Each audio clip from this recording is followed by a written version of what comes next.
Alright, boys, welcome back to the EarMark podcast. And yes, it's me, back again, so soon.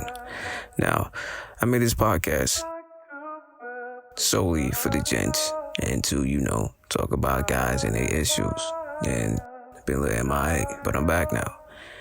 And I'm here to tell you things that I'm sure you either don't want to hear or that you need to hear, alright? So let's start it off. If you don't know some of the things, or you've never heard about some of the things I'm about to tell you, well, you're about to be enlightened, my guy. You may not like the commentary or the statements or whatever, but yeah, you need to hear this, alright? First things first. We all know the dating game is cold, right? It's winner takes all. Some people are winning, some people are losing. And when there's no in between, there's no coasting. Some men checked out. Some guys don't even want to date no more because the landscape has shifted so much. But as a man, you gotta adapt. There's no such thing as checking out of the game, right? Checking out is not the answer, right? You gotta adapt. You gotta find out why you're not winning. You gotta find out why, chicks are being flaky and blah, blah, blah. Don't get me wrong. Like, even the most handsome man gets flaked on. Even the most good looking, even the guy with the most game gets flaked on. You're not gonna win every battle. I just want to prefix that before you start thinking you're gonna get to a point where it's 100%. You're not Aubrey, but we're not gonna put you in a room full of girls that niggas get scared, right? Yes, maybe if you work out, get your money up, maybe get your status up so that people can know who you are when you walk in. But other than that, ain't nobody really afraid of you, man. And I'm not saying that to be or anything like that, but I'm just telling you what it is. Average guy, average income, average looks, average height. What does the landscape look like for you? Why is it so hard? Why does it feel like you're invisible when you're walking? Why is it that, the guys with the corniest lines or the niggas that don't look like they up to no good keep winning? Why you, Mr. Nice Guy, Mr. Good Guy, Mr. Guy with morals, Mr. I go to church every Sunday, why you keep missing out on Boom Duff, fam? Alright? The truth is, if we're all being honest, that about three types of men, or three archetypes of men I feel like women really, really like. The first one is obvious. The bad boy. Mr. I don't give a fuck. Mr. I'm plowing down everything. Got tattoos, probably piercings. He's just full of himself. I'm sorry to say, man, as narcissistic and crazy as that is the most obvious type of archetype that women like, right? Bad boys is always gonna win. Hate it or love it. I've said this countless times over and over and over and over again on the podcast. What women say and what women do are totally different things. You gotta watch what people do, not what they say. And that goes for everybody. Women, men, children, everybody. When you get born, and I've said this before, when you get born, the first thing you want to do is learn how to talk, learn how to communicate. Then guess what? You learn how to communicate.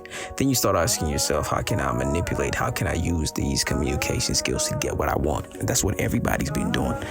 With that obvious fact out of the way, watch the type of guys these girls are going for. Watch the type of guys they're complaining about. Don't complain about the game. Don't complain about the guys. Ask yourself, what can I do to improve? What can I do to be in those conversations? Hate it or love it. It's like trying to be rich.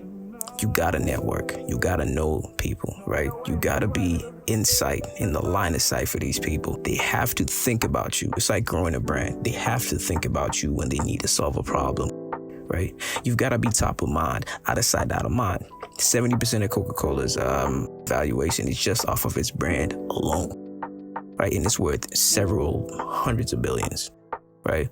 Just off of its brand. Coca-Cola spends billions every year advertising because they know, we can disappear.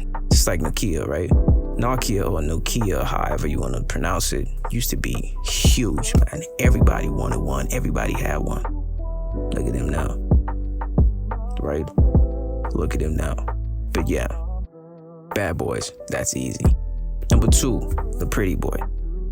Say what you want. Call them soft, call them zesty, call them extra spicy, call them fruity, whatever you want to call it. They be digging them down, right? They be taking your crush and they be bending over, but they be doing all types of with her. Things that she doesn't even want to do with you. You seen them text messages where she doing the nastiest things down the block that you couldn't even get her to do in a hotel room across the country. Let's be real. The pretty boys, the Brad Pitts of the world, the Michael B. Jordans of the world, call them soft, whatever. But they will always get the uns, all right? It's easy. It's kind of, they're born with it. Girls love them because they feel like they are in touch with that femininity, that soft side. They can understand how the girl feels.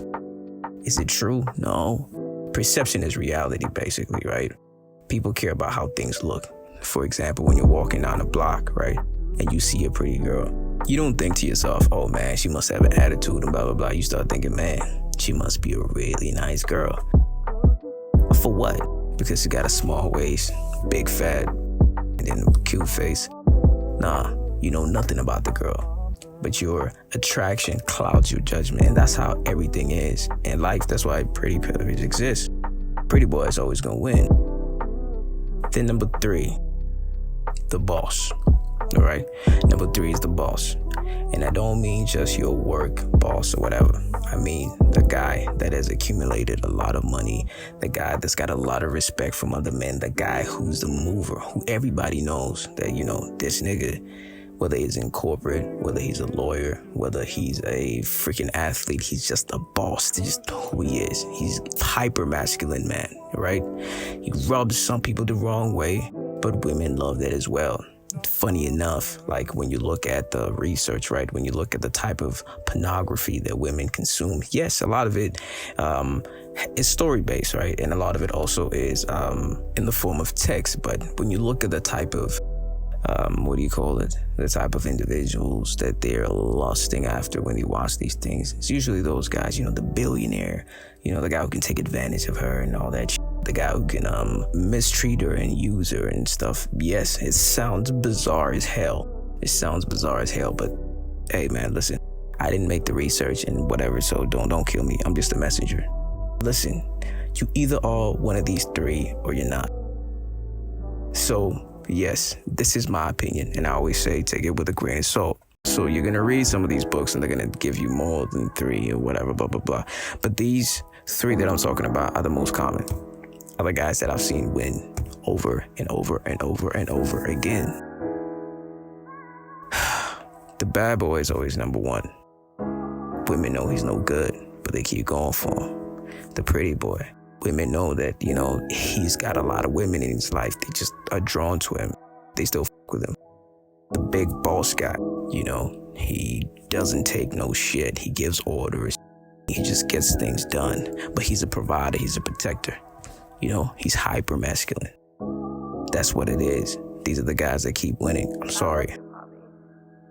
Yes, I will say that, you know, for the average folk, you know, you're going to get married to the average guy and blah, blah, blah. But let's be real.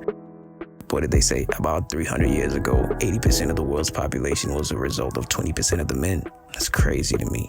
Something like that, if I'm not, you know, mistaken. Look at your strengths. Look at your weaknesses. What type of man do you think you are? Right? Especially, and this is for single men. You know, if you're married, stay the hell out of it.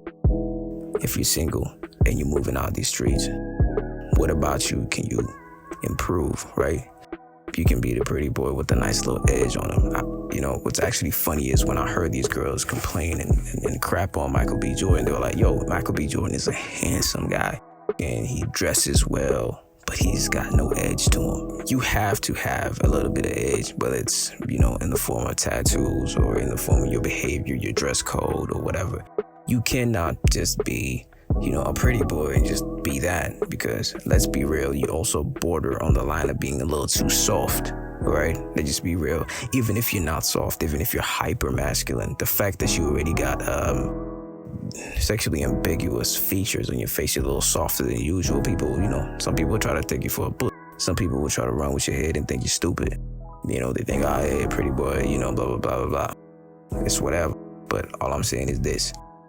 In this dating market, you don't own nobody. You rent their time. And I'll be real with you. I learned the game from women, not niggas. I learned it from women. And I keep saying it over and over again. I had a lot of girlfriends. And girlfriends, I mean, I had a lot of girls that were my friends. And they were out here moving mad. And they were, you know, they used to confide in me. And they'd tell me these things. And they still do, you know. Mostly because, you know, I'm a chill dude. You know, I ain't really be judging you. You know, go do your thing, love. It's whatever, but I think a lot of men have rose-tinted glasses as to how the state of the, the dating scene is. Yes, to some degree, a lot of guys know that it's not easy, it's hard, and blah, blah, blah. But sometimes it's like dudes get to forgetting that, yo, it's not sweet out here, bro. It really isn't. Listen, I hate to say it, but odds are the girl you're crushing on, they busting it down, bro. I'm sorry to say, but they busting it down.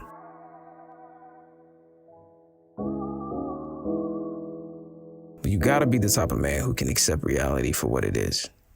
You have to be the type of man who can sit down and objectively look at things and say, hey, listen, I might not like the state of what's going on right now, but how could I use this to win? How can I win? This goes far beyond women. It goes into every aspect of your life. When you're losing, when you buy a secondhand car and it's shit, how do you leverage that? When you've been in a 9-10 year marriage and it's going to crap, how do you leverage that, right? Don't get me wrong. These examples I'm giving you are very, very hard because, let's be real, 90% of the time, you're going to get screwed in a divorce case, right? 90% of the time, if you bought a lemon for a car, yeah, man, making lemonade is going to be real hard, right? You're probably going to spend a lot more than you should. And if you're invisible, switch up your dress code, right? Get on Pinterest. Look up some outfits. Look at your body type. You know, are you endomorph, exomorph, whatever, you skinny, tall, fat, whatever. Look at the type of fits that go well with your body. Start looking good for yourself so you can feel better. I don't want to lie to you, man. The moment I started dressing better, I started feeling better, right? Don't get me wrong. I'm not always in the best fit every other day or whatever. But, you know, when I did make that transition, that change, man, my whole college experience was different, man. I had girls giving me their numbers, you know. Basically, all I'm saying is I had my fair share, all right? Read a couple books. Get some more information about life in general into your system.